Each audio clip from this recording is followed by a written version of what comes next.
É pela trajetória, muitas daquelas pessoas têm trajetória parecida, pelo que representou com as conquistas que tiveram e pelo que representa como esperança futura também, né? Então você vê as descrições.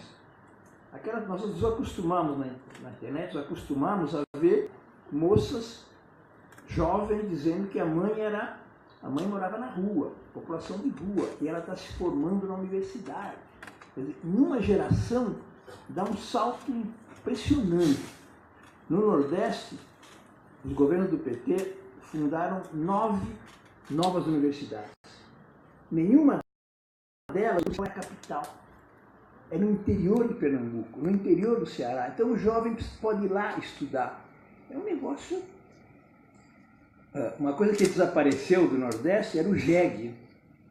Todos os jovens agora têm motocicleta, né? Os jegues estão descansando lá, foram aposentados. Uma mudança impressionante. As escolas técnicas, então, porque uma das maiores canalices que Fernando Henrique Cardoso fez no Brasil foi assinar um dos empréstimos do Fundo Monetário Internacional. Ele assinou embaixo, se comprometia a não abrir nenhuma escola técnica. Olha a canalice. Escola técnica não é para o filho dele, não é para o neto dele, é para o jovem de origem popular poder ter conhecimento, poder se qualificar, não entrar imediatamente no mercado de trabalho desqualificado e ficar a vida toda como subempregado. Você sabe a quantidade de escolas, até porque o Lula estudou numa delas, então ele sabe a importância que tem, né? Então mudou o Brasil. O Brasil é outro, o Brasil passou a ser outro, né? Prioridade das políticas sociais, resgate do papel do Estado. Vocês percebem que uma obsessão da direita é falar mal do Estado. Por quê? Porque eles querem colocar no lugar do Estado o mercado. Não pode ficar exaltando o mercado, né? Não tem... O que o mercado dá para a sociedade? Não é o mercadinho da rua, digo o mercado das grandes empresas, da Bolsa de Valor. O que a Bolsa de Valores de São Paulo dá para o Brasil? No fim do dia fala, houve um movimento de não sei quantos 0, não se produziu um bem, nenhum emprego. Compra e venda de papéis, especulação financeira. Os empresários brasileiros não gostam de investir de maneira produtiva, preferem ganhar dinheiro fácil especulando na Bolsa de Valores. Os governos, todos eles na América Latina, resgataram a importância do Estado como indutor do crescimento econômico, como garantia dos direitos sociais. Agora teve uma pesquisa lá em São Paulo, da Perseu Abramo, que é do PT, para perguntar o que os pobres achavam do Estado. Perguntado assim, ninguém gosta do Estado. Ainda mais o pobre, o Estado chega lá com a polícia violenta para exterminar jovens negros. O Estado aparece com corrupção, etc. Tal. Então, manipularam isso, dizendo os pobres são liberais, não gostam do Estado. Mas quando perguntavam, gosta do serviço de educação pública? Adoro. Saúde pública? Adoro. Quer dizer, tem que especificar a pergunta, porque a palavra Estado está diabolizada. O Estado cobra imposto, o Estado é ineficiente, o Estado corrompe as pessoas, todas essas coisas assim. Mas vai ver o que significa para a população. O Estado é inclusão social. É o Estado, é a Caixa Econômica que está no fim dos lugares mais recônditos do Brasil para implementar o Minha Casa Minha Vida. Mas com esse Estado ineficiente, é difícil trabalhar com esse Estado, fazer chegar 12 milhões de Bolsas Família para mãe de família nos setores mais pobres é um milagre, mas é porque tem a Caixa Econômica, porque tem o Banco do Brasil. Então, os setores públicos, se a gente perguntar o conteúdo, as pessoas gostam. E nós temos que resgatar o Estado. O mercado só concentra. Qual é o modelo do mercado? O shopping center. Shopping center não é para todo mundo, é só para quem tem poder de consumo. Por algum milagre, não tem pobre dentro do shopping center. Não tem pobre dentro do shopping. Ninguém controla a declaração do imposto de renda. Mas não tem. Num shopping do Rio, uma vez apareceu um menininho negro. Os seguranças voaram em cima dele. O que está fazendo aqui? Esse cara não tem capacidade de compra nenhuma. A babá falou, ele é filho adotivo do Caetano Veloso. Então pode. Interessa isso, interessa o poder aquisitivo, interessa o consumidor, não o cidadão. O cidadão é sujeito de direitos. Esse daí está na praça pública, está na escola pública, está na saúde pública, está na universidade pública. Cidadão é uma coisa, consumidor é outra. Então, o modelo do mercado é aquilo que é para poucos, né? Eles percebem que o shopping center é um lugar fechadíssimo. Passei hoje, eu acordei às 4 da manhã, fui fazer uma conferência na periferia de São Paulo. E aí, andando assim, passou um negócio horrível, totalmente fechado, etc. Eu falei, o que é isso? É uma central hidroelétrica? Não, é um shopping center. O shopping center não tem relógio, não tem janela. Entra lá dentro e se esquece do tempo e se esquece do teu mundo, daquele mundo lá fora. Aí você está articulado com o quê? Através das marcas, com as grandes corporações, com as grandes marcas multinacionais. Desaparece a gastronomia local, desaparece o artesanato local, e a pessoa se sente globalizada, né? Esse é o modelo dele, mas é para poucos, para muito poucos, né? Então ficavam muito chateados quando esses povos começavam a invadir os aeroportos, né? Você sabe que a frase mais significativa é essa, né? Os aeroportos estão virando rodoviárias.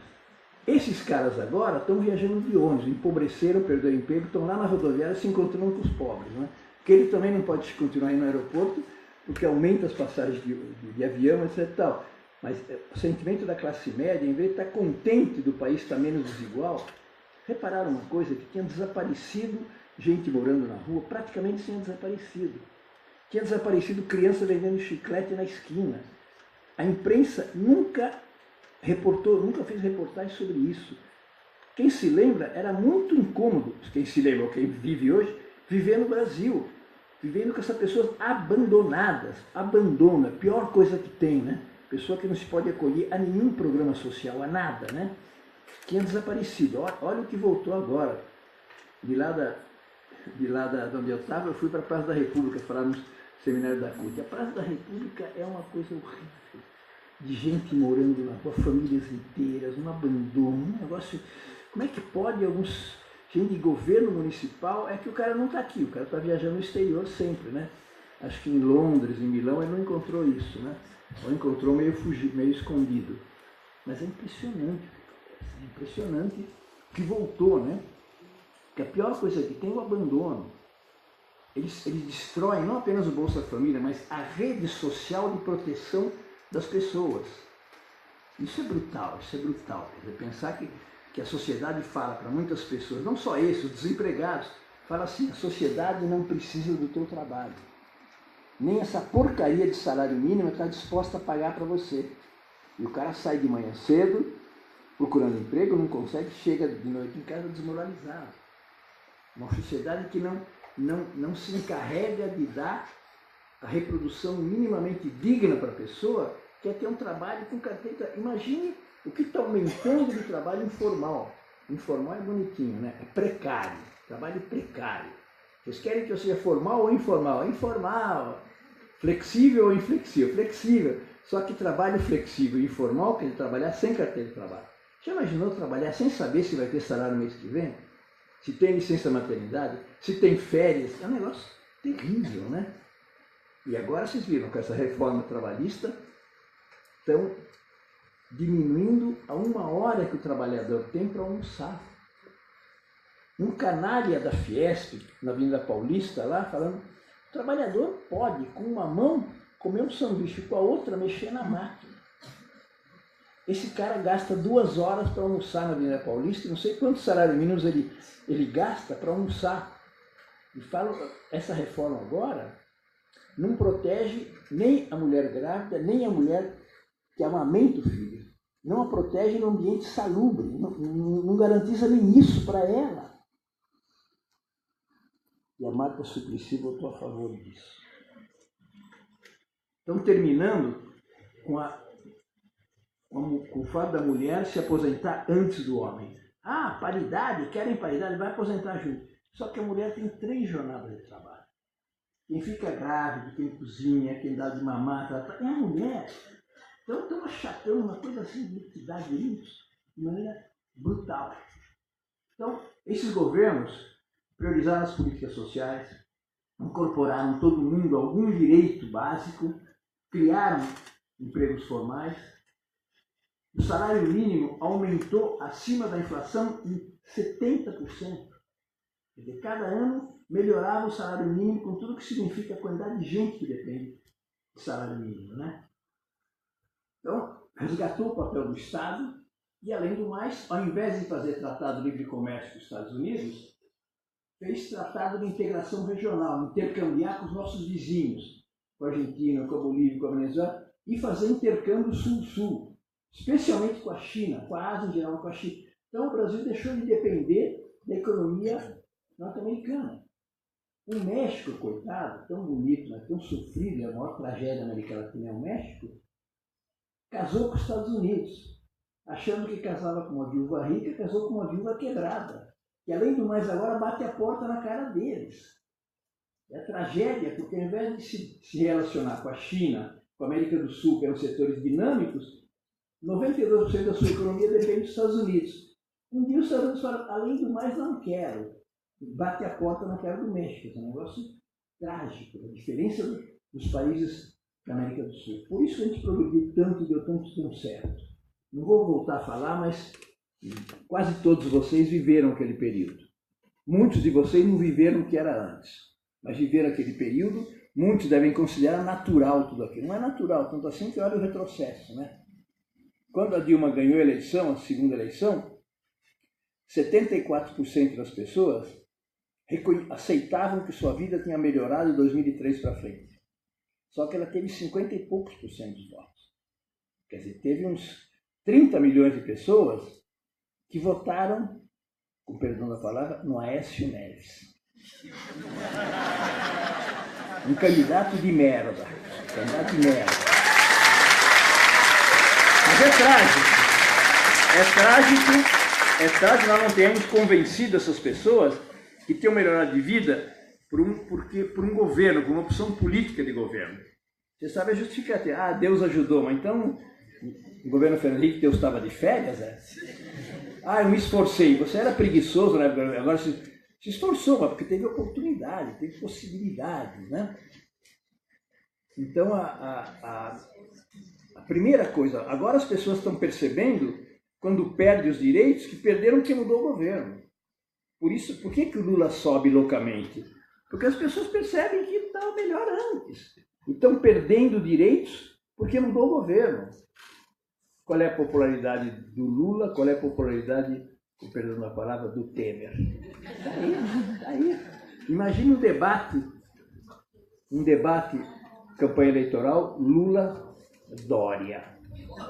Lula-Luciano Huck. Tudo que o Lula está falando é realidade concreta, não é que ele vai fazer. Foi feito e é possível fazer. E a direita deu o golpe, não vou voltar, vocês sabem que foi um golpe, obviamente, né? Para poder impor o programa que foi derrotado 4 vezes nas urnas, né? Quando eles perderam a 4ª vez, eu falei, na próxima é com o Lula, então não dá, vamos buscar um atalho, né? Procuraram o golpe. E é um governo absolutamente antipopular. Esse governo é controlado pelos banqueiros. Um diretor do Itaú, de manhã cedo trabalha no Itaú, de tarde dirige o Banco Central. A favor de quem? Obviamente, né? São os banqueiros que estão... E são banqueiros que não produzem nada, por isso não vai ter retomada do crescimento econômico. Quem é o ministro de Indústria e Comércio? Ninguém sabe. É um evangélico, porque na distribuição de ministérios para ganhar votos, o Temer deu para um evangélico o Ministério de Ciência e Tecnologia. Não fica bem, o cara não acredita em Darwin. Como é que ele vai se relacionar com os cientistas se ele não acredita em Darwin? Então, falando, pera um pouquinho, leva a indústria e comércio. Esse é o cara que é responsável pela indústria e comércio. Não é a Fiesp que indicou, não. Perguntaram para ele, qual é o teu vínculo com a indústria no Brasil? Ele falou assim, no começo da minha carreira, eu fui contador de uma empresa. Eu pichei parede de fábrica, tenho mais vínculo com a indústria brasileira do que ele. Muito mais, né? Mas esse é o cara que... É porque não vai ter retomado o crescimento econômico. É ajuste, a gente cortar. Você percebe que é um governo de vingança contra os pobres. Cortar tantos Bolsa Família, é uma economia desse tamanho. Mas é mostrar que você não tem lugar. Além do mais, é arrebentar com a autoestima dos brasileiros. A direita só triunfa se os brasileiros se convencerem que o Brasil não dá certo, que o Brasil não vale a pena, que o Brasil não presta para nada. Então está vendendo a preço de banana pedaços do pré-sal descobertos pelos engenheiros brasileiros da Petrobras. A maior descoberta de petróleo do século XXI, lá embaixo, né? Um negócio inimaginável, abaixo da camada de sal. Estão vendendo a preço de banana. Mas se for nós que descobrimos, né? Olha aí, é uma prova de que nós somos capazes, né? Mas ele tem que dizer que o Estado é incompetente, o Estado é corrupto, o Estado só cobra imposto, etc. Tal. Tem que desmoralizar o Estado, desmoralizar o Brasil e fazer com que os brasileiros se sintam que não tem jeito, não tem jeito. Para virar isso, tem muita coisa a fazer, né? Porque tem muita gente que ainda está, mesmo sob o choque de perda de direitos, ainda está sem consciência suficiente, imobilizado. É totalmente injusto dizer que o povo brasileiro é covarde, é imbecil. Não é verdade. Se os pobres do Brasil, uma parte deles votam na direita, é culpa da esquerda. É culpa de quem não nos ajudou a tomar consciência. Que eles são massacrados diariamente pelos meios de comunicação e tudo mais. Eles são vítimas. Parece que agora, para alguns, né, na internet, os pobres do Brasil são culpados, né? O que é a vida de um pobre? Já não digo que não tem emprego, o que tem emprego. A jornada não é de 8 horas, não. Que horas ele acorda, quanto tempo ele leva no transporte, quando ele chega lá, quanto tempo ele volta, e depois vai fazer o quê? Qual é se jogar no sofá e ver alguma bobagem na televisão. Se ele não tiver um acesso a tomar consciência política do que está acontecendo no Brasil. A responsabilidade é aqueles 30 milhões, a responsabilidade é nossa, né? Nós ganhamos porque do interior de Minas e da Bahia para cima, a Dilma teve mais de 70% dos votos. No centro-sul do Brasil, o Aécio ganhou com 2/3 dos votos. O nosso coração foi poupado por causa do fuso horário do Acre. Nós só pegamos a apuração lá na frente, quando ela já estava... Imagine começar a apuração 2/3 a 1/3 para o Aécio. Você começar a olhar quanto falta no Nordeste, não sei o que lá. Não ia haver em corte que desse conta, né? Mas foi assim. Aonde a opinião pública foi muito formada, muito influenciada pelos meios de comunicação, a direita ganhou, inclusive nos pobres. Aonde a vida das pessoas mudou tanto, e mudou tanto para melhor, os meios de comunicação têm influência muito pequena. Então, mais de 70% votaram na Dilma, né? Isso que levou a nossa vitória, né? Mas nós temos uma margem enorme de gente que agora, uma parte está tomando consciência. O Lula é a pessoa mais massacrada. Ele deve ser um canalha mesmo, deve ser um pulha mesmo, né? Porque 60 capas da Veja falando mal dele, né? É bastante, não sei quantas horas de Jornal Nacional, ele não presta, né? Ele deve ser um miliardário. Ele tem um apartamento aqui, um sítio ali, uma conta na Suíça, vive viajando para o exterior, comprando coisa em Miami, joias para mulher, ele deve ser, né? 3 anos sendo pesquisado, eles estão pesquisando agora a data de um recibo de aluguel que a dona Marisa tinha passado. Então, nisso, para provar alguma coisa, o Lula fala, olha, ele vai vir aqui fazer caravana, provem um tostão na minha conta. Eu renuncio à política, né? Como ele fala, eu provei a minha inocência, você tem que provar a minha culpa. Esse é absurdo, vocês viram o diálogo, se é que pode ser diálogo, monólogo dele com o Moro, né? Massacre. Tanto assim que o segundo Moro já não queria que ele viesse, né? Ele falou, não, eu vou lá, né? Eu vou lá. E falou as coisas que tinha que falar. É um absurdo que um cara que tenha feito o governo que fez, que continua a morar no mesmo apartamento que ele morava quando era líder sindical, com essas acusações todas, sem uma prova, tentou impedir que ele, um favoritismo eleitoral daquele tamanho, tentou impedir que ele seja candidato. Aí vai disputar, né? Acontece que eles não têm candidato. Quem está identificado com esse governo está lascado, Então vai haver inclusive muita fuga de gente do PMDB, do PSDB, para não aparecer na eleição ligado a esse governo que está aí. Então, é uma política de terra arrasada, destruição do Estado, do patrimônio, dos direitos sociais, das políticas sociais, dos direitos dos trabalhadores, tá? Destruição de direitos elementares, né, em relação ao trabalho escravo, tudo isso.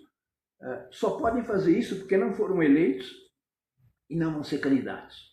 Estão prestando um serviço aos bancos e às potências estrangeiras que não gostavam que o Brasil fosse um país protagonista. Porque o Brasil é um país protagonista porque era campeão do mundo na luta contra a fome. O personagem brasileiro mais conhecido no mundo não era mais o Pelé, era o Lula. Era o Lula, e por muito boas razões. Tinham que destruir isso, fizeram campanha sistemática para destruir a imagem do Lula, do Brasil, da Petrobras, etc. E esse governo representa isso. Qual é a situação atual? Nós temos um governo que não tem apoio nenhum, vai tentando aprovar ainda no Congresso o que pode, com parlamentares em pânico para a reeleição do ano que vem, e que está se defendendo. Não tem mais governo no Brasil. É uma gangue agachada, levando tiro de cada lado, bota a cabeça para fora, vem um tiro, comprando parlamentares com dinheiro público para defender o seu mandato. Dizem que muito imposto, não sei o que, ela está usando dinheiro para comprar parlamentares. O dinheiro o Lula fala isso, né? O dinheiro que se gastou para a transposição de São Francisco é uma merreca comparado com que, na primeira acusação, o Temer gastou para comprar parlamentares. E olha a conquista extraordinária. Eu fui lá na Paraíba. Você sabe há quanto tempo não chove no Nordeste? Não é 6 dias, não é 6 meses, 6 anos, 6 anos. Atravessa o Nordeste uma vegetação terrível, de repente tem um rio. Claro que os caras idolatram o Lula, né? Quem que vai levar um rio para Paraíba, né? Um sertão da Paraíba, semiárido da Paraíba, né?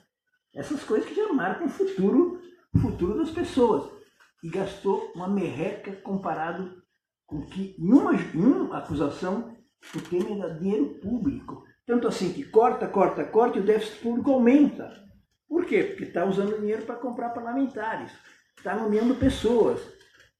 Nomeou 2 ministros agora para ir para o Congresso. Daqui a pouquinho vai nomear o cachorro dele ministro da Defesa, porque não tem mais gente para nomear, né? Porque usa os parlamentares para votar no Congresso. Quer dizer, esse governo há meses que não governa, ele sobrevive às custas de gastar dinheiro público para comprar parlamentares corruptos.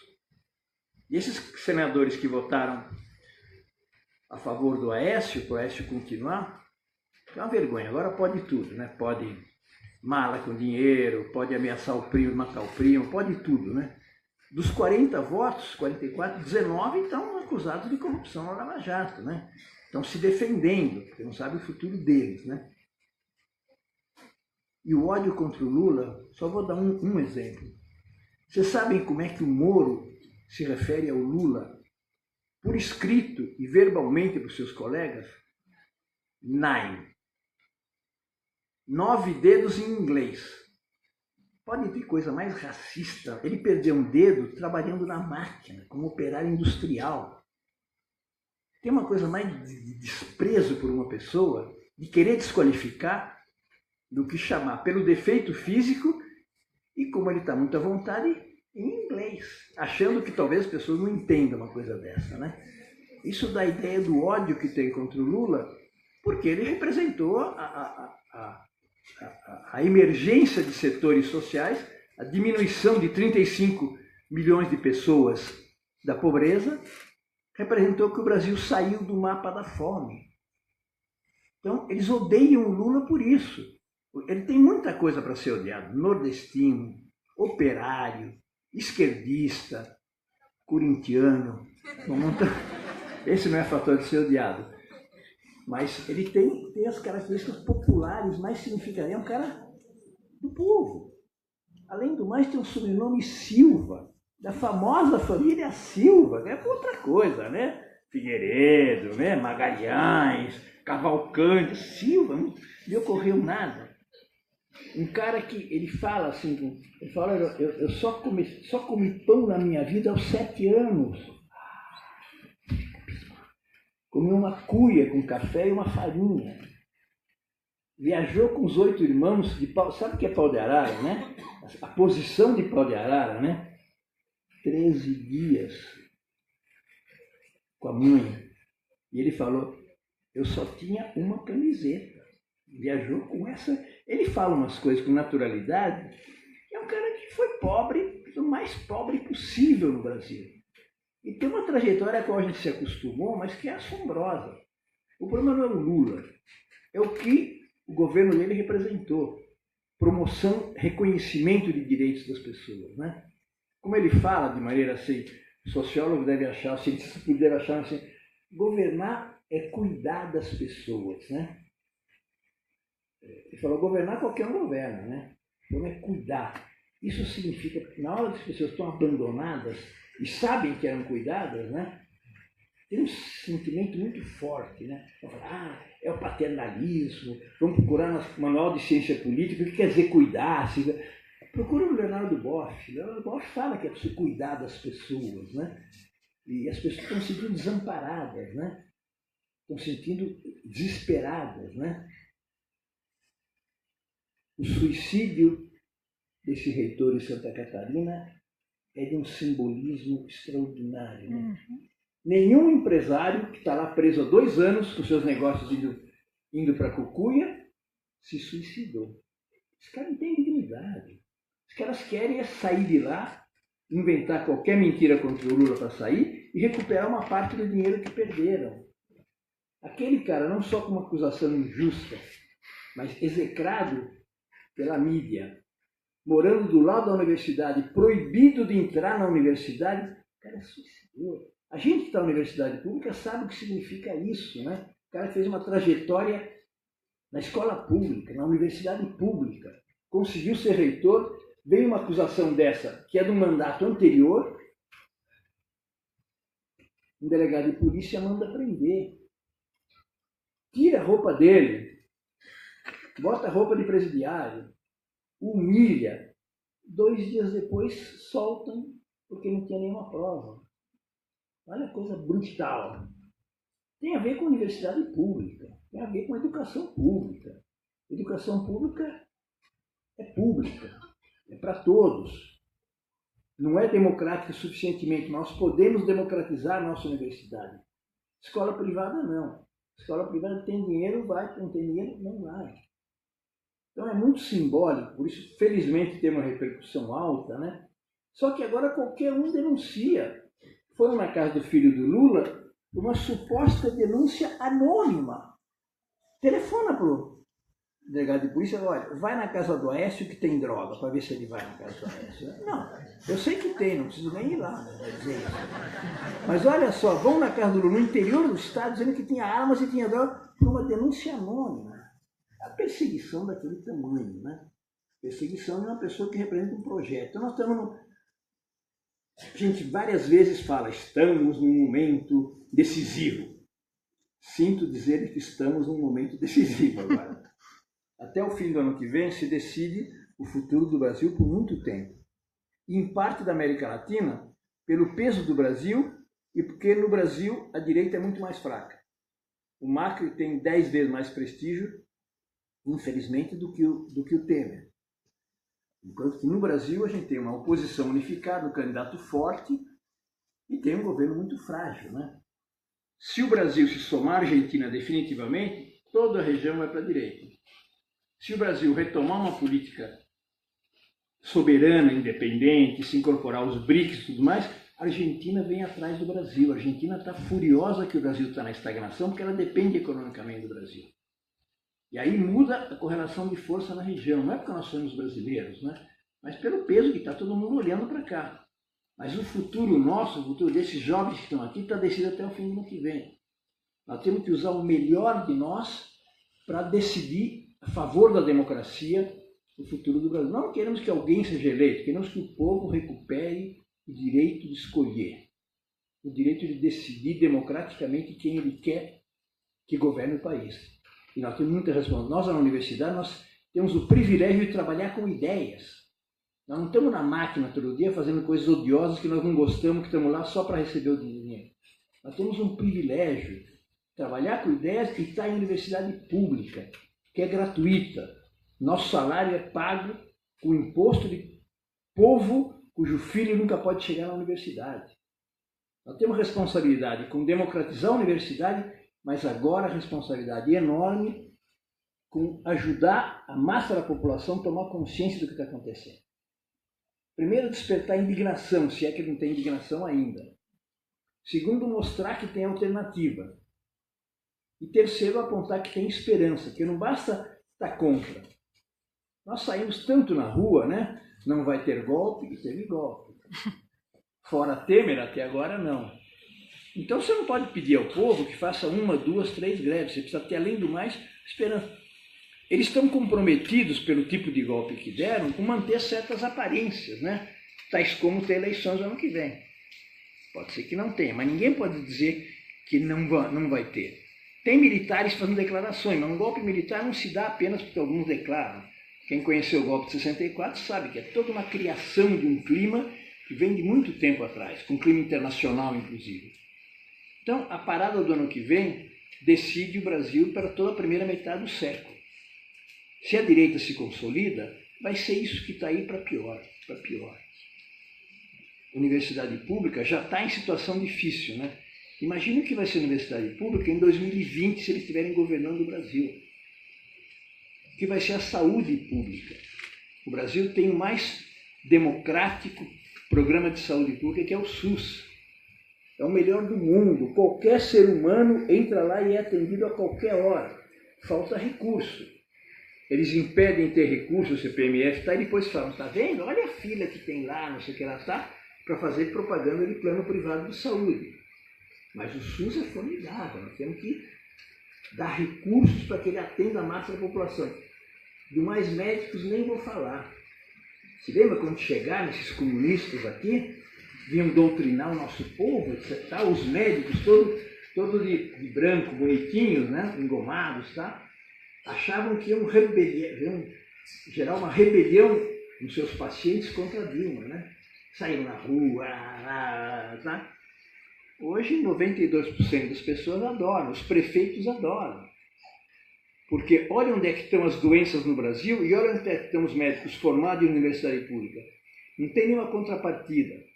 Sai no dia seguinte, abrir consultório para atender madame, filho de madame, etc. Tal, sem devolver nada para a sociedade, quando eles tiveram os melhores cursos de medicina nas nossas universidades públicas, sem pagar nada. Uma vergonha.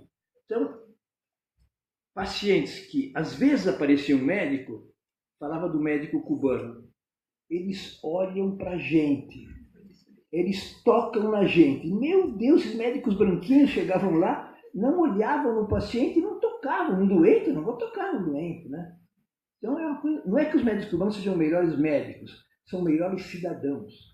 Eles sabem que médico é feito para tratar do sofrimento das pessoas, né? Não é para ganhar dinheiro, cobrando consulta ao preço que eles cobram, né? Então, olha onde é que estão as doenças no Brasil e olha onde é que estão os médicos. E olha onde é que foram. Hoje tem grande parte de médicos brasileiros. Não pode ir porque é pouco, não pode ir porque não tem consultório. Ah, merda, não tem consultório. Fazer medicina preventiva, você faz na casa das pessoas, né? Você faz de qualquer maneira, você sabendo como tratar, né? Cuba é um país pobre, né? O nível médio de vida é baixo, né?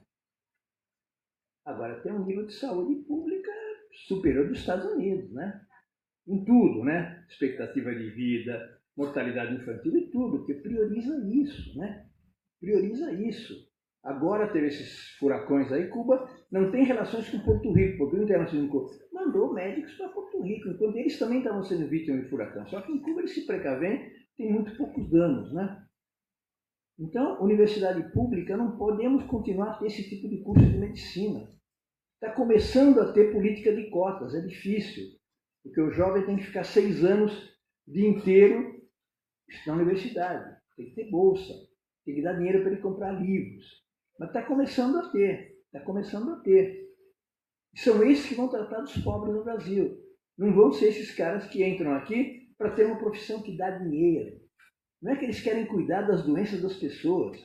É uma profissão valiosa que dá dinheiro, que está articulada com os laboratórios, está articulado com o plano de saúde. Olha quantos planos de saúde cobram e agora estão mais liberados para cobrar mais ainda de quem tem mais de 60 anos. A barbaridade. A inflação está 2%, 3% ao ano e os planos de saúde foram autorizados a aumentar em 15% os planos de saúde. E os médicos estão nessa parada aí, né? Nessa parada aí. A universidade pública não pode continuar a gastar dinheiro público para formar médico para a burguesia. Não pode, não pode.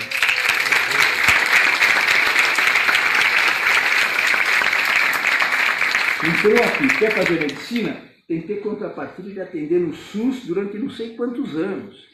Controlado, não é para ser vigiado que o cara de repente não vai lá, assina o ponto e vai embora. E desmoraliza o SUS, né? Então, essas coisas todas é que faz com que o Brasil possa dizer que nós temos jeito sim, porque nós tivemos jeito. Nós saímos de uma situação miserável, terrível, parecia que não tinha volta atrás, e passamos a dar certo. Pergunta para qualquer pessoa se estava melhor antes do que agora. No final do governo da Dilma, o desemprego era 4,6%. Praticamente pleno emprego, é uma coisa marginal esse dado. Quer dizer, as pessoas não estavam preocupadas com o emprego, estavam preocupadas em emprego melhor, em trabalhar menos horas. Isso é que é uma sociedade justa, né? Porque a pessoa não precisa saber se vai ter emprego. Hoje tem 14 milhões de pessoas. Uma situação sem esperança, sem expectativa, né? Mas dá um jeito, nós temos que agora convencer a massa da população que o que está acontecendo é resultado de mudança de governo provocada por um golpe, contra a vontade das pessoas que tinham eleito uma outra presidenta, pela 4ª vez eleito um partido no governo. E eles deram um golpe. E agora estão nessa situação. E agora querem impedir eleições democráticas. O problema não é que o Lula seja candidato ou que o Lula ganhe. É que quem quiser concorrer, se o Eduardo Cunha quer concorrer, deve ter o direito de concorrer. Concorre. Fala o que você fez. Qual é a tua trajetória. Qual é a tua conta na Suíça, etc. Tal, né? Se o Temer quiser concorrer à reeleição, deixa, né? Deixa concorrer. Qualquer um pode concorrer. O filho do Fernandinho Beiramar foi solto, né? Daqui a pouquinho o pai dele vai ser solto também. Se o Temer e o Aécio são inocentes, todos nós somos culpados, eu acho, né? E eu não quero ser inocente junto com o Temer e com o Aécio, né? Então nós estamos jogando uma parada decisiva agora. A questão não é se o Lula vai ser candidato ou não. Eles podem impedir que ele seja candidato. Mas o problema é um projeto, né? Que representa alguma coisa que já deu certo e precisa ser, o Lula mesmo fala, precisa ser muito melhor do que foi. Precisa quebrar o monopólio dos meios de comunicação na formação da opinião pública. Precisa quebrar a hegemonia dos bancos na economia do país. Injetar dinheiro no investimento produtivo. O Lula fala que vai pegar, não adianta ter esse mundão de reservas que a gente tem, ficar sentado em cima, ele vai injetar uma porção das reservas e reativar a economia. Vai convidar os empresários que quiserem entrar na onda a vir. Diminuir a taxa de juros para que diminua o papel dos bancos privados. Voltar a fortalecer. A Caixa Econômica passou a ser o 2º maior banco do Brasil. Hoje estão fechando a Caixa Econômica porque se você diminui Minha Casa Minha Vida, precisa de menos agências da Caixa Econômica, né? Elas estão lá para financiar a política pública, né?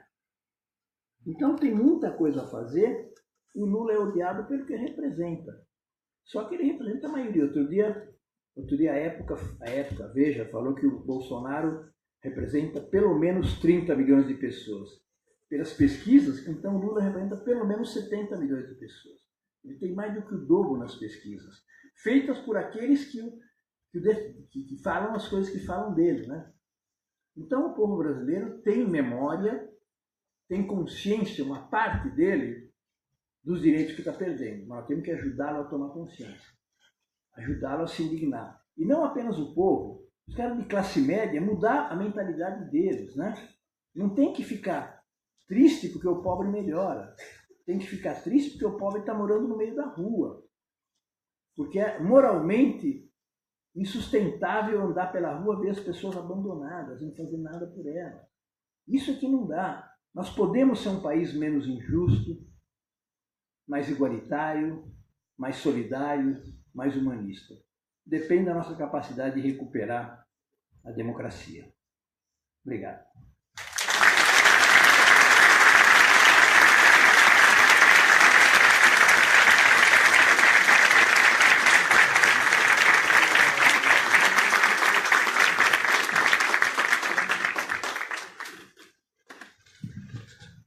Nós agradecemos as suas palavras e vamos abrir para algumas questões ao público.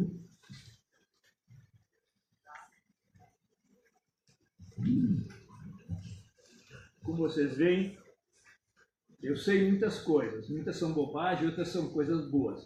Agora, o que eu aprendi de importante, eu aprendi na escola pública e na militância política. Esses são os dois lugares fundamentais de conhecimento do mundo que a gente pode ter. Pessoal, nós colocamos o microfone à disposição, se alguém também quiser se manifestar do local. Temos uma primeira inscrição aqui, depois lá atrás.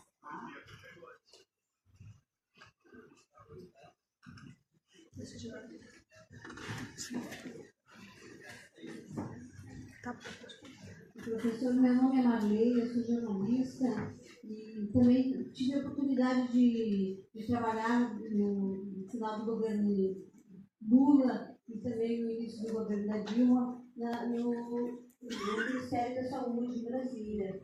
E acompanhei os ministros, tanto o Temporão quanto o Alexandre, em várias incursões pelo interior do país. E vi essa mudança realmente de paradigma que foi feito pelos governos petistas lá, especialmente no norte.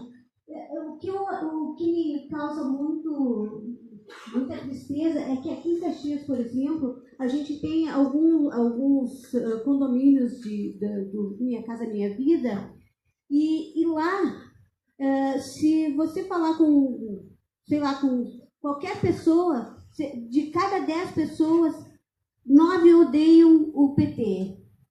Como a gente vai alcançar essas pessoas e mudar essa informação que está encravada na cabeça das pessoas de que o PT é igual aos outros?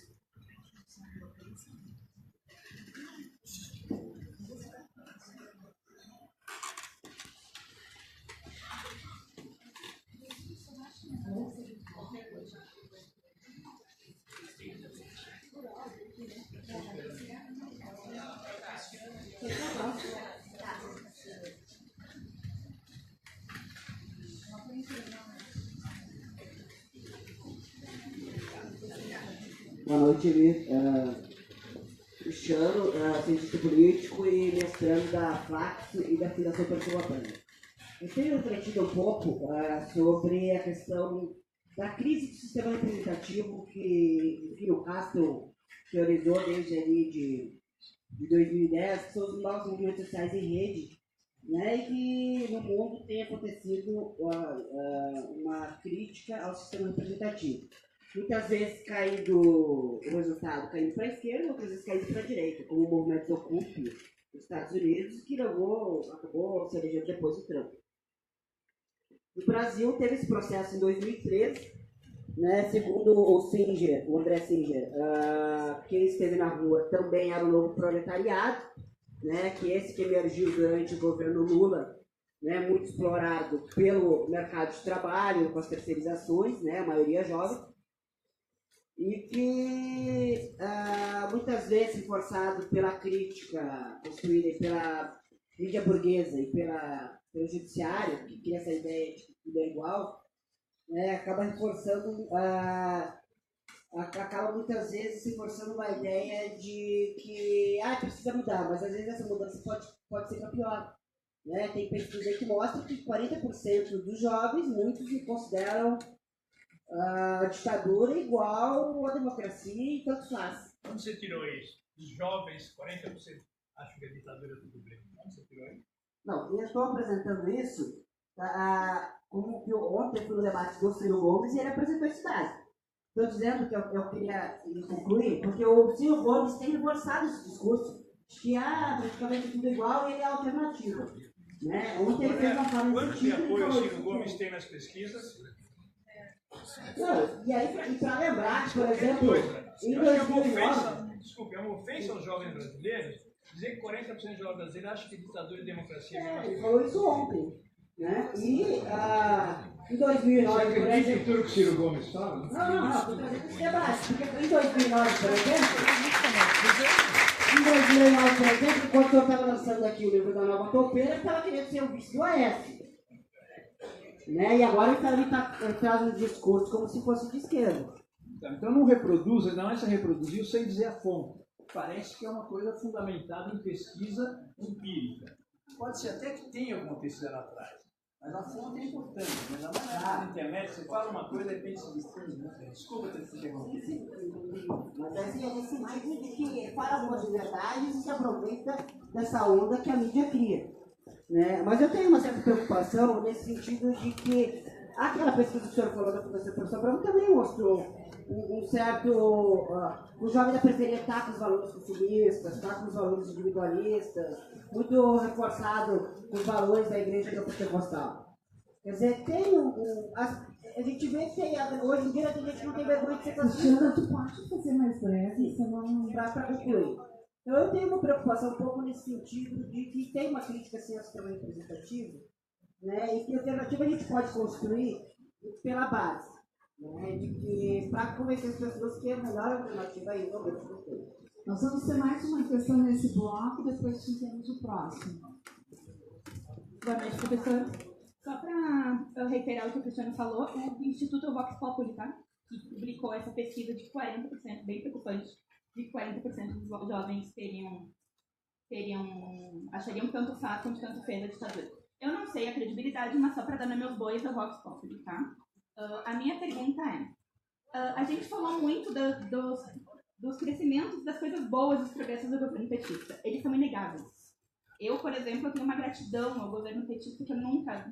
Até eu não sei, estava falando com meu colega hoje, eu acho que eu voto no Lula até o último dia da minha vida, porque a minha vida mudou da água para o vinho, sabe? E eu sou uma usuária de todos os programas sociais possíveis e imagináveis.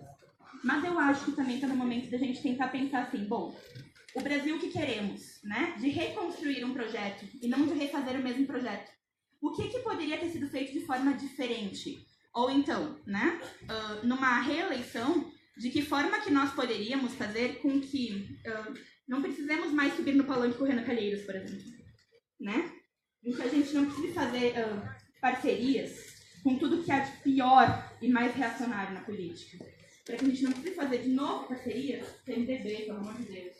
Né? Então, de que forma que a gente pode fazer? Porque o momento é bem crucial e o antipolítico, o ideário antipolítico está muito presente na mentalidade das pessoas, né?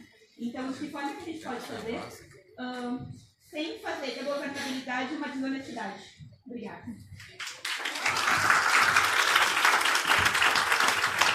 Bom, eu acho que as pessoas que receberam Minha Casa Minha Vida estão contra o PT, qual é a nossa responsabilidade? Argumentar com eles. Uma pessoa que fala, eu melhorei porque Deus me ajudou. No terceiro argumento você desconstrói isso. Não que precisa provar que Deus não existe, mas que não é Deus que faz a vida dele ser melhor ou ser pior. Que Deus sempre existiu. E, no entanto, a vida dele foi melhor e o homem foi pior e outro. Então é um problema político. Quer dizer, conversar com gente que recebeu Minha Casa Minha Vida e que é contra o PT como partido, digamos, os governos do PT, nós temos milhões de argumentos para mostrar que ele recebeu esse benefício por causa de uma política governamental que sabe que ter casa própria é o mínimo de dignidade para a pessoa viver. Quer dizer, constatar isso nos obriga justamente a conversar, a dialogar, a falar, né? Sistema representativo em crise tem que democratizar. A alternativa o que é? Democracia direta. Não dá democracia direta.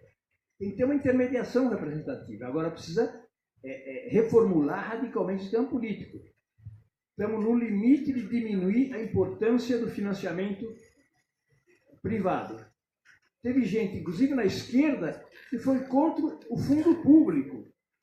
O pessoal foi contra o fundo público. Qual é a alternativa do fundo público? É financiamento empresarial. Você pode não gostar da quantia, da modalidade, tem que melhorar, aperfeiçoar. Mas acabar com o financiamento público, o que fala a direita? Você quer que o teu imposto vá para financiar a campanha de político corrupto? O pior sentimento das pessoas, né? Mas é claro que tem que ter financiamento público. Financiamento privado é uma sacanagem. A Odebrecht fala que elegeu 140 parlamentares. É o partido mais forte do Brasil. O cara tinha camiseta e bancada da Odebrecht. E o cara é eleito para defender os interesses da Odebrecht. Senão, na próxima eleição, não tem grana. Isso tem que ser proibido, processado, criminalizado, né? Tem que melhorar o sistema representativo. Não pode ter 30 partidos políticos. Não tem 30 visões de país. Acontece que fazer partido é um negócio. Você tem fundo partidário, dinheiro, tem horário na televisão e vai negociar os seus parlamentares, vender o voto aqui, ali e acolá. Não pode. Tem que limitar isso. Na Bolívia, a Bolívia está votando agora para eleger pela segunda vez todos os juízes do sistema judiciário. Juiz na Bolívia é eleito pela massa da população e tem mandato limitado no tempo. Democratizar o judiciário é complicado. A primeira vez deu muito errado em muitas coisas, mas não mudaram. Estão melhorando, formando as pessoas, elegendo de novo. Então não é só um sistema eleitoral representativo. O sistema judiciário não pode, na democracia, tudo tem que ser controlado pela cidadania. Não pode ter mandato de tempo limitado, né? Olha só, o Gilmar e o Moro são considerados isentos neste país. Com tudo que eu falei do Moro, pouco que eu falei do Moro, ele é isento para julgar o Lula ou ele é um adversário político ferrenho do Lula. E o judiciário fica assobiando. Aconteceu a coisa mais grave no sistema político brasileiro, depor uma presidenta reeleita pela massa da população, e o judiciário não fez nada, não se pronunciou. A Folha de São Paulo diz que o Lewandowski, presidindo as sessões do Senado sobre o impeachment, sobre o golpe, no intervalo ele fazia lobby pelo aumento de 42% que o Eduardo Cunha deu para eles. Olha a degradação do judiciário. Não cumprem o papel, participam, não se pronunciam, ainda faz coisas desse tipo. Então, não é só um sistema representativo que tem que ser melhor. Agora, a formação da opinião pública democrática é uma condição de melhorar o sistema representativo. Quem elegeu esse congresso de merda que está aí? É a opinião pública, formada pelos meios de comunicação. São os empresários que financiaram. Acabar com o financiamento privado, democratizar o debate público e assim por diante. Eu acho que em 2013, quem olhou lá eram jovens de classe média branca. Não eram nem os novos emergentes que estavam chegando no estado. Eu fui em manifestações de São Paulo e do Rio, era jovem de classe média, não tira o mérito eventual deles, mas não eram setores proletários que estavam reclamando ali, né? Consumismo. Tem gente que fala, distribuir renda gera consumismo. O brasileiro tinha tão achatado o seu poder de compra que tudo que se fez foi dar um nível mínimo básico para ele poder comprar coisa na farmácia, comprar celular que é indispensável, ter liquidificador, ter televisão, ter todas essas coisas. Não acho que a mentalidade foi consumista.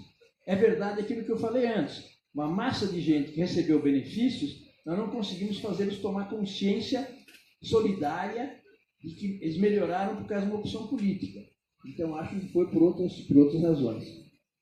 Eu acho que, para não repetir as coisas, duas coisas estruturais eu já falei. Democratizar os meios de comunicação, para o que é indispensável ter maioria no Congresso, senão não passa.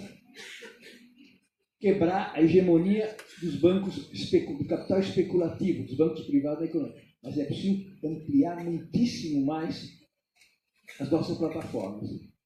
Precisamos acabar com o maior escândalo no Brasil, que é o genocídio diário dos jovens negros. Eles são assassinados pela polícia todos os dias, como se a gente delegasse que a polícia fizesse. Eles morrem como formigas, não tem nome, não tem cara, não tem parente, não tem irmão, não tem namorada, não tem nada. São estatísticas quando são. Precisamos descriminalizar as drogas leves. Atravesse a fronteira, estive lá no Uruguai outro dia, funciona perfeitamente bem. O moleque quer fumar um baseado, fuma um baseado. Não vai ser preso por isso. O alcoolismo é muito pior do que isso. Então, e a polícia, traficante ganha, a polícia ganha, etc. Tal. Tem que legalizar o direito ao aborto, que é uma realidade de saúde pública no Brasil. Não é um problema religioso. Ninguém está obrigado a fazer aborto. O Estado está obrigado a dar condições boas para quem quiser fazer. Porque ele é feito, a classe média vai fazer nas clínicas ilegais, mas que ninguém reprime, em condições boas. E a massa das mulheres pobres faz em péssimas condições, ou não faz e tem filho e depois compromete seu destino de vida porque não queria ter filho, ou tem consequências graves de um aborto mal feito.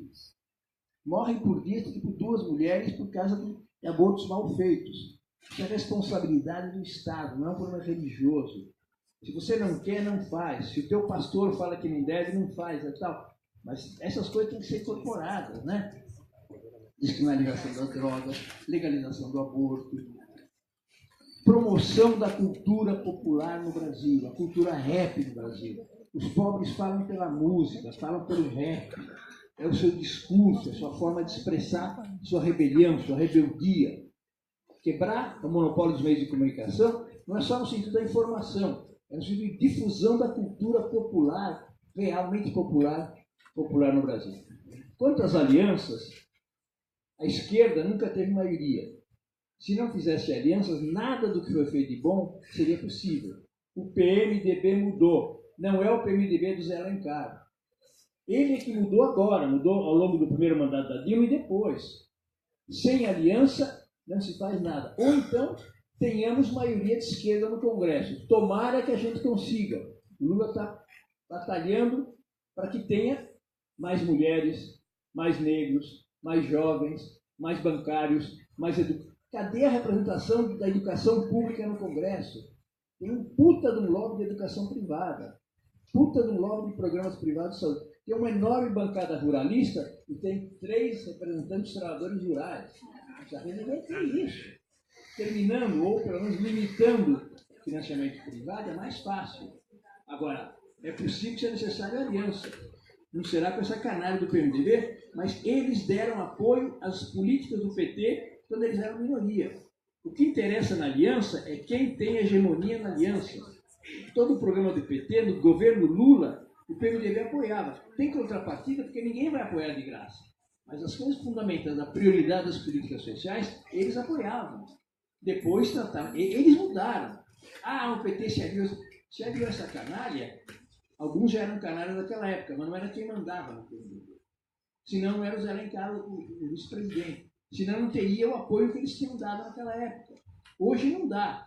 Mas se ficar PT, PCdoB, não tem maioria para governar. O Lula está colocando aí 2 coisas. Primeiro, referendo revocatório das medidas antipopulares que o governo fez. Consultar a população. São medidas tão graves, afetar a Constituição, consultar e reverter. Não dá para governar com esse congelamento dos recursos de políticas sociais de 20 anos. Em segundo lugar, promover a representação dos movimentos populares no Congresso.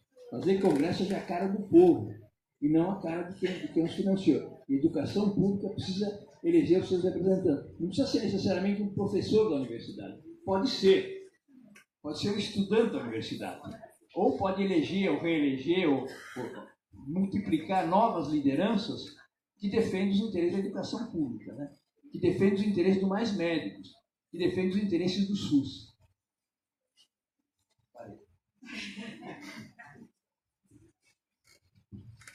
Boa noite, minha pergunta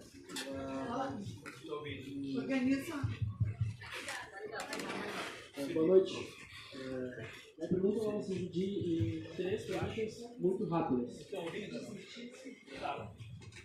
primeira pergunta se refere a por que o problema do Brasil não é um problema de crise de representação, mas é um problema econômico. E quando eu falo econômico, eu Está perguntando ou está afirmando? Eu vou fazer a pergunta, mas vai ser uma pergunta. Nesse sentido de que a economia não é um curso de finanças, que nem muita gente pensa que é, e como a gente tem por aí distribuído nas universidades. Mas a economia no sentido da economia política, o papel de geopolítico que o Brasil representa frente a toda a burguesia internacional e que a representação que eu mencionei é um problema consequente disso. Um problema consequente do Brasil frente aos interesses da burguesia internacional hoje. Quais são os interesses da burguesia internacional hoje? Olha, basta a gente ver a reforma trabalhista passando uma matéria que saiu na Folha de São Paulo sobre os investimentos norte-americanos, dizendo que ainda não está bom. E não está bom porque eles não podem reduzir o salário do funcionário. É uma nível de atrocidade que a gente tenha a nível de burguesia internacional. E nesse sentido, os posicionamentos da burguesia nacional, que no primeiro momento chegou a apoiar aí o governo petista nas primeiras administrações do Lula, como é que a gente faz esse link de será necessário empoderar a burguesia nacional frente à burguesia internacional para consolidar o papel geopolítico econômico do Brasil? E agora, tem duas perguntas numa só, e a última é: será que não está faltando teoria? Não no sentido elitista, mas no sentido que mencionou na formação política de base. Porque hoje a gente tem estudantes que saem da universidade sem ler florestan, tem estudantes que saem da universidade sem ler Celso Furtado, tem estudantes que saem da universidade sem ler Darcy, sem ler Marx. E lê ou se não lê? Não lê. Sai sem ler. E isso, na verdade, talvez não esteja faltando. É claro que a condição material de tirar as pessoas dar um plano antes, dar uma vida antes, é fundamental. Mas se a gente não tem teoria, a gente tem que fazer a interpretação, que é uma idealismo político.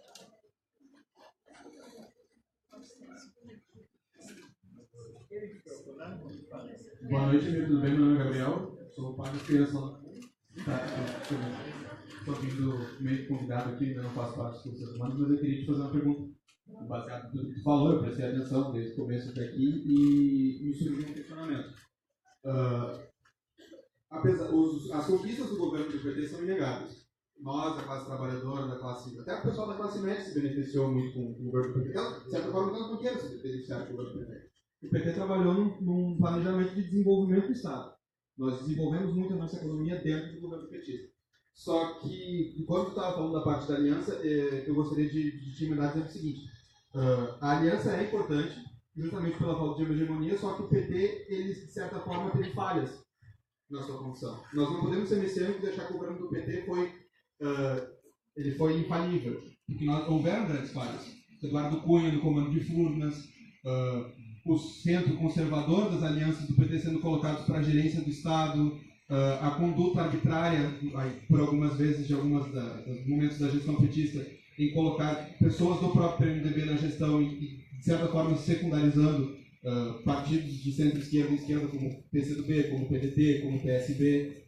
Nós tivemos muito isso, essa montagem do Estado brasileiro, que hoje nós estamos vivendo um golpe, estamos vivendo um avanço da direita conservadora no Brasil, justamente por essa aliança mal desenhada, uma aliança que visou muito a hegemonia, mas que não trabalhou nesse conceito. A minha pergunta eu gostaria de fazer o seguinte: o Brasil que nós queremos vai ter um pouco de autocrítica, um pouco de redesenho, um pouco de remanejo da situação atual, ou a gente vai viver de novo o que derrubou a gente?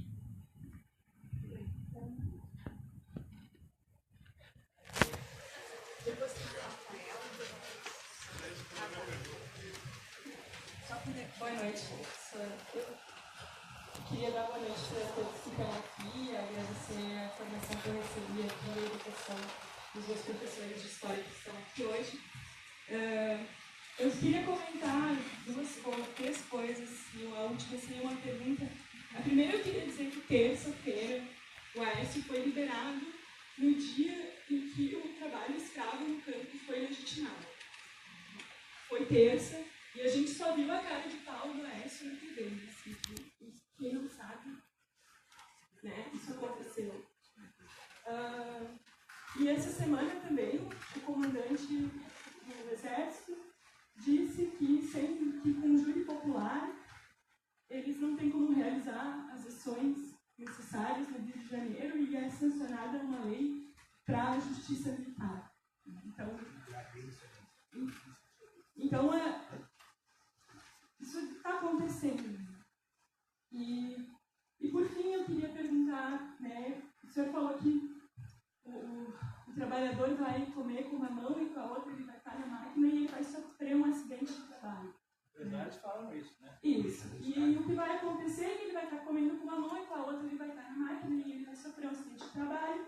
E eu ia pedir para o senhor comentar o desmonte da segurança social, porque sem sindicato, sem contribuição obrigatória sindical, não tem saúde do trabalho, não tem médico do trabalho e não vai ter assistência para esse trabalhador. É isso. Obrigada.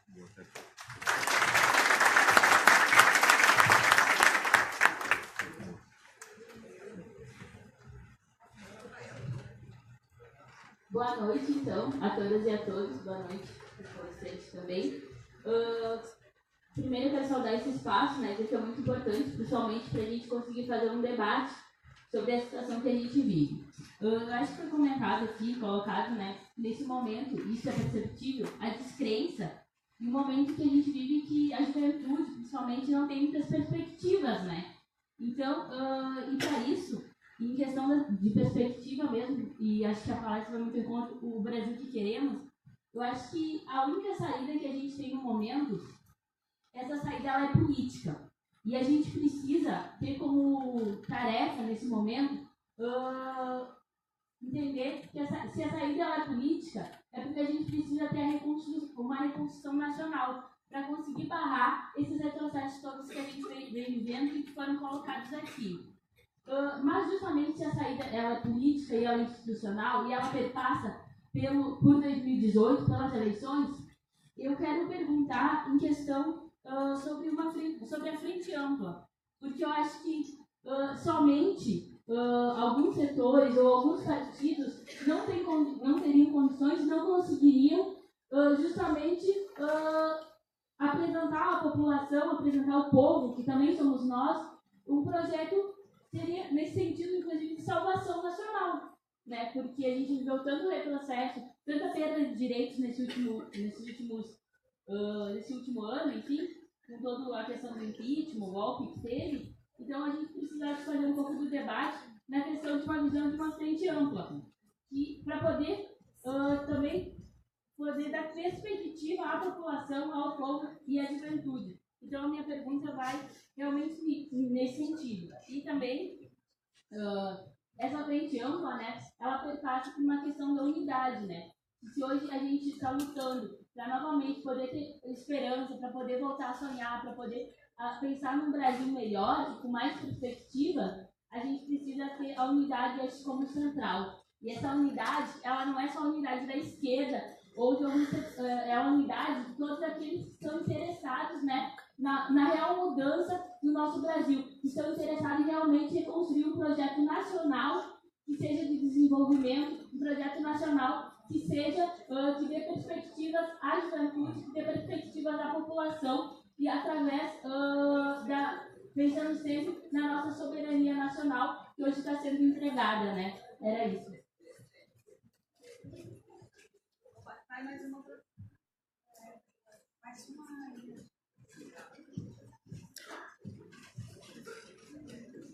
Boa noite, Rafael, acadêmico do curso de Sociologia, com os nossos colegas. Na verdade, está na cidade, Emir, tá? Um deputado que ele... Nós temos dois deputados que são defensores... como é que a gente pode leais ao Temer, né? Um aqui é aqui de Caxias do Sul, que apareceu no Fantástico, apareceu no Jornal Nacional, terça-feira, apareceu na Globo News, defendendo a questão do trabalho escravo. Tá? E muitas vezes, que nem a nossa colega ali falou do curso de História, que está na mídia, e talvez a gente não teve tempo de falar sobre esse tema, se pudesse esclarecer para nós, né, um pouco sobre a questão da regulamentação do trabalho escravo. Outra coisa, amanhã o MASP vai inaugurar, né, vai dar abertura à história da sexualidade, uma exposição.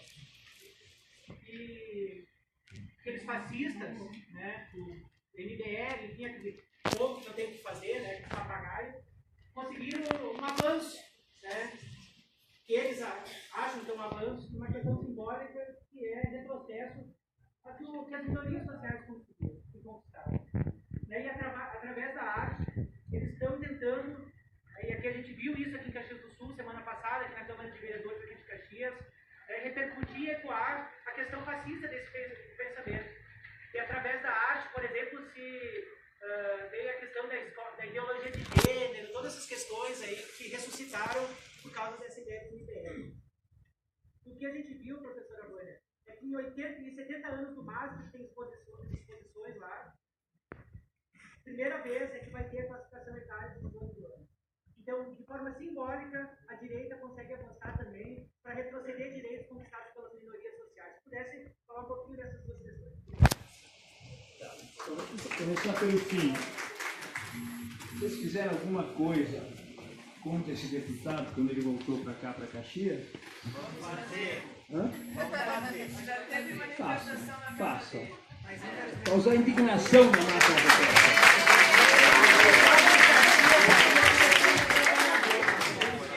Tá. Eu acho que o que acontece isso com o MASP? Porque eles têm governos de direita. Porque em São Paulo, além da mudança de governo nacional, tiveram a mudança tem o governo tucano há tanto tempo no Estado e tiveram a mudança da prefeitura. Então é isso, não é que eles tenham opinião pública a favor deles. A questão econômica é fundamental. Se não retomar o modelo de crescimento econômico com distribuição de renda, nada é possível. Não se gera emprego, não há imposto, não há recurso para fazer política social. Não basta isso.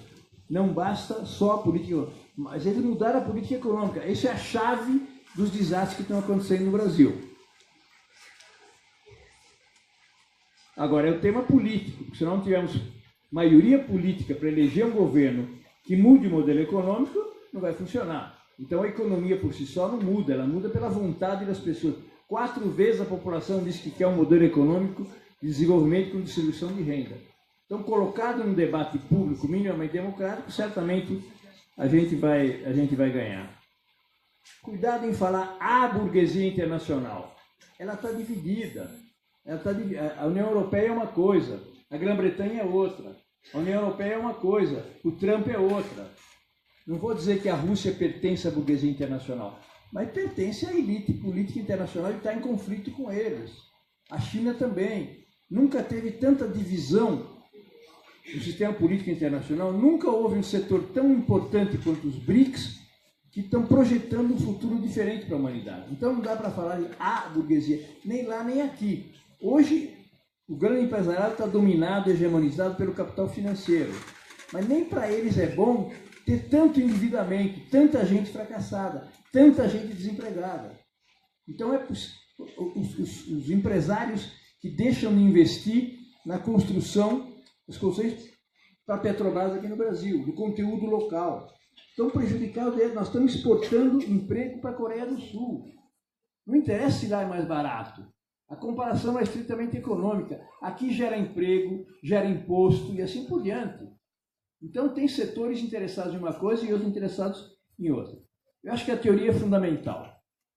É uma tragédia que a teoria esteja fechada dentro da universidade e a prática política seja lá fora. Prática política sem teoria não tem horizonte estratégico. Pode gerar oportunismos, pragmatismos, etc. O Lula é um gênio político, mas ele se orienta pela intuição. Ele precisa ter mais formulação. Ele está saindo pelo Brasil para ouvir. Agora, a universidade tem que sair dos seus muros, né? Nós fazemos teoria pela teoria. O que o intelectual costuma fazer? Olha a teoria e acha maravilhosa. A prática nunca é maravilhosa. Então, ele fica com a teoria das costas para a prática. Não temos que interpelar a prática em nome da teoria. A prática não está sendo como a teoria dizia que deveria ser. Nós temos que interpelar a teoria para nos ajudar a compreender e transformar a prática, né? Então temos que romper esse muro da universidade, da teoria e da prática, que é ruim para a esquerda e é ruim para o pensamento teórico, né? Claro que o PT teve falhas, senão não teria sido derrubado. É óbvio que teve falhas, né? Nas alianças tem que ter contrapartida. Se não tiver maioria de esquerda no Congresso, vai ter que buscar aliança com sei que partidos tais. E o partido não vem e se associa simplesmente, vai ter que ter ministérios deles. O que é que faça? O que é que faça se não tem maioria? Então, nossa obrigação é construir uma maioria progressista no Congresso para evitar esses dilemas ruins, né?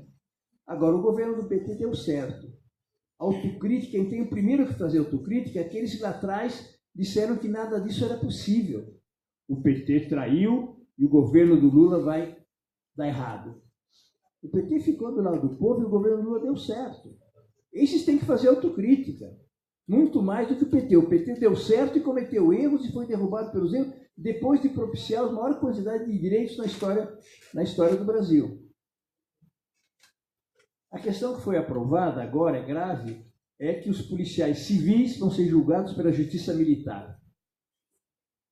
O policial civil mata adoidado. Quem mais mata no Brasil é a polícia civil, polícia militar, né? Polícia civil é militar, está querendo dizer que não pertence às Forças Armadas. Vão ser julgados pela justiça militar, com a isenção que tem a justiça militar para julgar a família de um jovem negro que foi massacrado sobre a justificativa que o policial dá. Isso é gravíssimo, gravíssimo, né? Tá praticamente aprovado isso, assinado pelo governo. Mas o problema de segurança pública é muito mais sério. Eu acho que é onde nós estamos mais frágeis. Porque o tema de segurança pública, a resposta imediata é mais polícia, mais violência, mais repressão, mais prisão. E não resolve nada. A guerra às drogas fracassou, até o Fernando Henrique confessa, né? Não é militarizando o conflito que vai resolver. Só piora, né? Jogar álcool no fogo, né? O risco é o Bolsonaro ganhar setores populares, porque os setores populares estão totalmente desvalidos, fragilizados diante do domínio do narcotráfico. Então, os setores populares podem achar que as soluções de mais armamento, direito, como disse o grande educador brasileiro, o clima de ódio que existe no Brasil, imagine se todo brasileiro pudesse comprar arma como se faz nos Estados Unidos. E até chacinas, massacres todo o tempo, né? Mas é o que o Bolsonaro está pregando. E nós não temos soluções mágicas para a questão de segurança pública. Uma delas ajuda, né? Descriminalizar drogas leves. Tira uma porção de jovens que estão na cadeia. O moleque fuma baseado e é preso. Que maluquice é essa? E entra no circuito. Além de mais, querem baixar a idade de imputabilidade penal. Então, se o moleque tem 16, 17 anos, fumando baseado, vai naquele que é uma loucura. Isso ajuda a diminuir. Mas a cultura da violência e o narcotráfico é uma coisa que transcende isso, né? Frente ampla, tudo bem, mas está pensando só movimentos sociais de esquerda, junta toda a esquerda, todo movimento social, somos poucos. Provavelmente nós não temos menos militantes que tínhamos antes, mas a nossa capacidade de influência no nosso meio diminuiu muito. Diminuiu muito. O único instrumento que rompe o isolamento da esquerda é a popularidade de Lula. Qualquer lugar que ele vai, está indo agora semanalmente na periferia de São Paulo, é recebido muito, muito bem. Muito, muito bem, porque são lugares que as pessoas viveram as realidades positivas do governo. Então nós temos que fazer, como disse aqui, projeto de reconstrução nacional, trazer setores muito mais amplos do que simplesmente aqueles que estão no campo da esquerda, para ter efetivamente maioria. Eu acho que é isso que eu poderia dizer. Em outros lugares, a extrema-direita se fortaleceu porque a esquerda abandonou as reivindicações sociais. A Hillary não fez campanha sobre a questão do emprego. Então, o Trump se valeu disso. No Brexit, os trabalhistas não reivindicavam emprego, eles ganharam votos de trabalhadores sindicalizados e por isso triunfaram. Aqui não, aqui o tema social é da esquerda. Então, esse avanço ele não tem, mas tem um avanço de violência e segurança pública.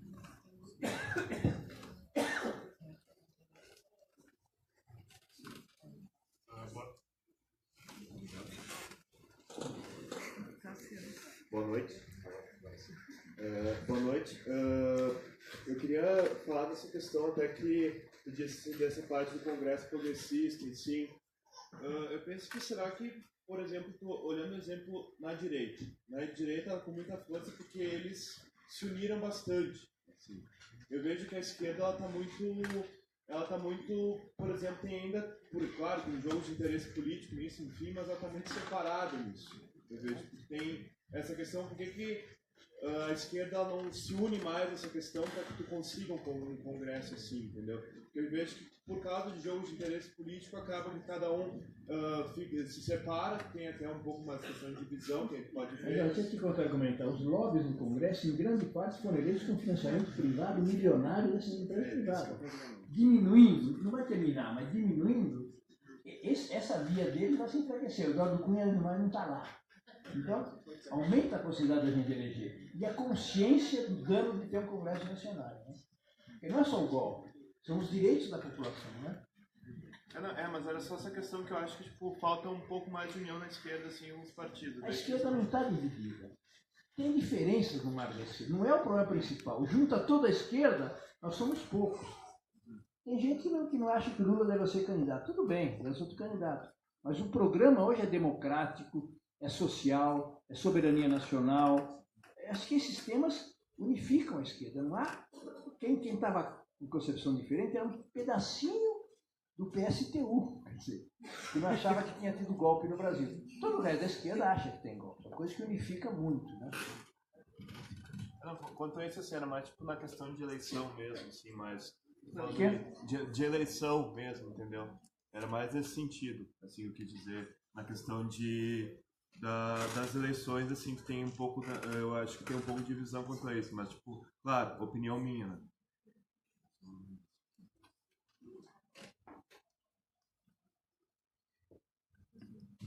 Alguém mais? Senão eu vou fazer uma pergunta para vocês.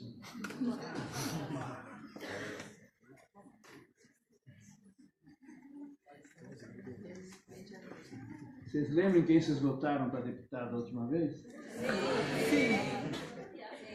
Senador? Sim. Governador?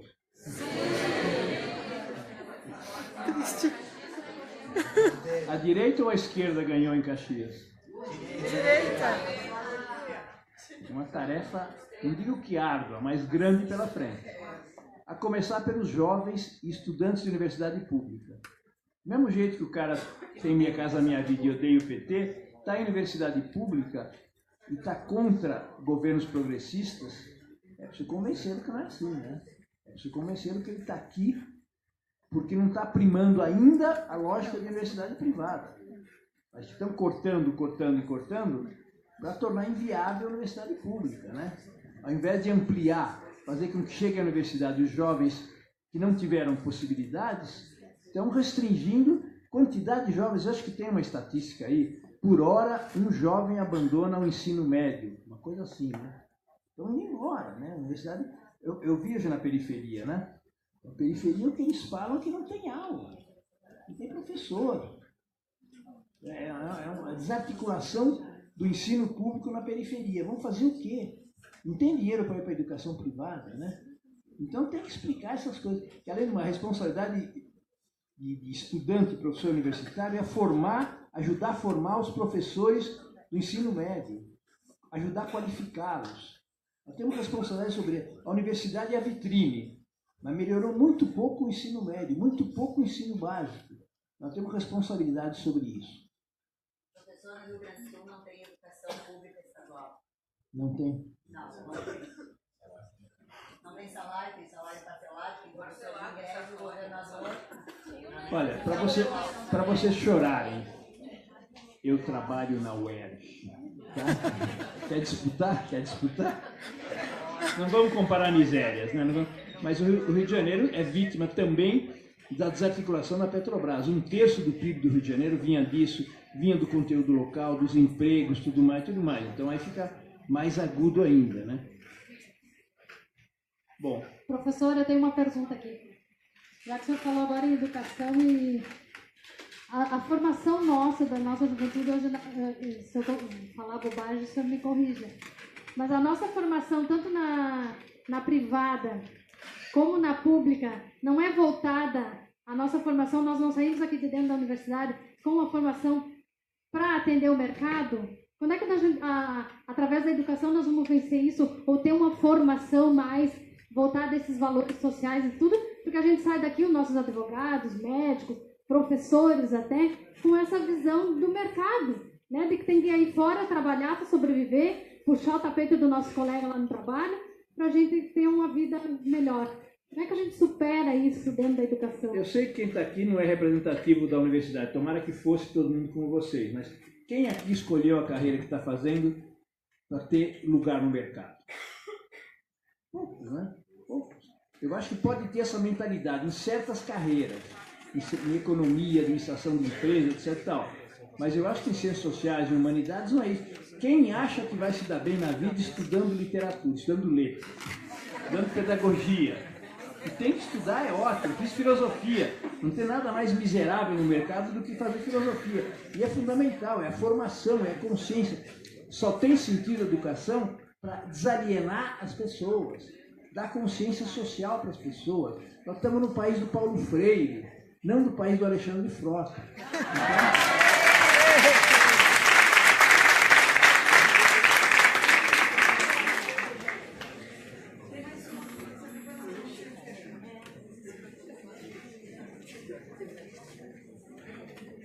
Emir, tem uma coisa que me assusta, e eu estou ficando de velho já, e eu fico pensando nessa gurizada toda, na questão da previdência social. A gente não sabe como é que vai ser essa reforma, se vai, que vai dar, eu acho que vai ser, eu acho que não vai dar certo a coisa. A coisa exponencial, imagina uma pessoa trabalhar até os 50, ou conseguir emprego até os 50 anos de idade, depois, até se enquadrar com o benefício, o que vai acontecer nesse espaço de tempo? Desempregado, sem poder contribuir e esmolando. E tem que contribuir ininterruptamente.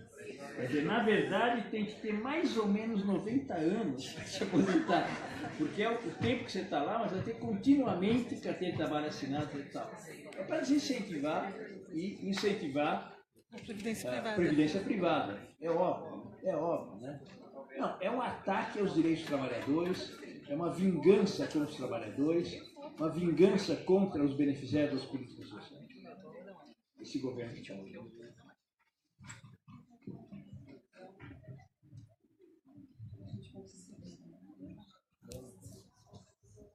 Bom, nós queríamos nesse momento agradecer de coração ao professor Emir Sader de ter dado esse tempo de parar em Caxias, vir a Caxias, né, para podermos ouvir essas palavras, e agradecer também a esse público que se manteve aqui, né, e que acredita que é possível, né, ter um Brasil realmente melhor.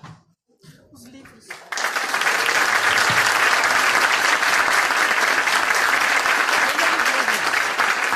Amanhã eu trago de novo.